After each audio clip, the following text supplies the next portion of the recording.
Acknowledge natin. Oh. Ayun, at gusto ko i-acknowledge kay Ma'am Miles. Ayun. Anong Ma'am Miles? Si Ma'am. Hindi siya Ma'am. Ayun. Ma'am ba yan? Whatever. Ma'am ba? Baka maano ako dito. Hindi, ang tawag po sa kanya, Guding. Guding. Oh, acknowledge mo, si Guding. Si Ma'am Guding. Oh. Ang tanong mo, bakit Guding? Bakit daw po Guding? Oh, kasi Sir Alfred. hindi siya bading. Hindi siya bad. Kasi good siya. Good. Oh, diba? Akala ko Sir Alfred, mapapaul ako dito Hindi. Kaya Guding yan kasi hindi siya bading.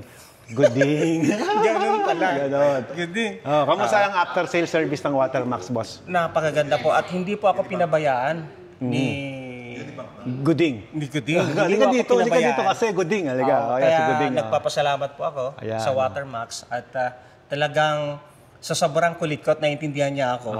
Nako. Kaya Hindi lahat ka naman iwanan. hindi ako iniiwanan naman ito. Lahat ng mga pangangailangan ko, lahat ng mga questions ko, sinusupport po niya. Yan. Maraming salamat. Oh. Powered by Watermax. Yun, Thank you. Wala namang bayad yun, boss, ha?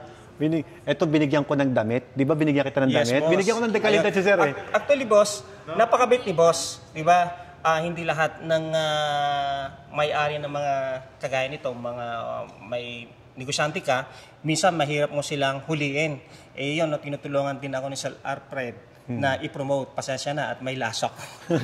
Ayun. Hindi ako gaano makapag-pronounce. At ayun po, hanggang ngayon, nandito pa rin ako sa kanya, pabalik-balik. Ganun ko kamahal ang Watermax. Yun, salamat sa pagmamahal, sir. Kaya Felix, yung pong mga gustong mag-avail po ng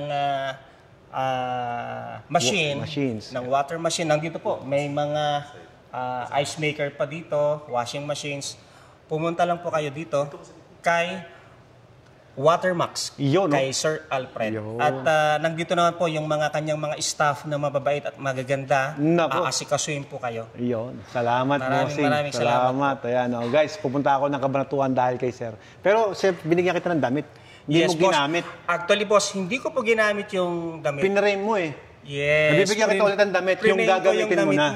With signature, nandun pa yung date, kung anong oras, nandun po. At nakasabit lang po doon, kaya tuwang-tawa po noong tinignan ni Sir John, yung pong technician ninyo. Tuwang-tawa. Hindi, bibigyan kita ng damit yung gagamitin mo. Gusto ko yung gagamitin mo. Maraming salamat. Bigyan kita. Po ako niyan. Oo, tsaka si Boss Felix, si Felix. Bibigyan ko rin ng damit yan. Yan. Thank you. Thank you, boss.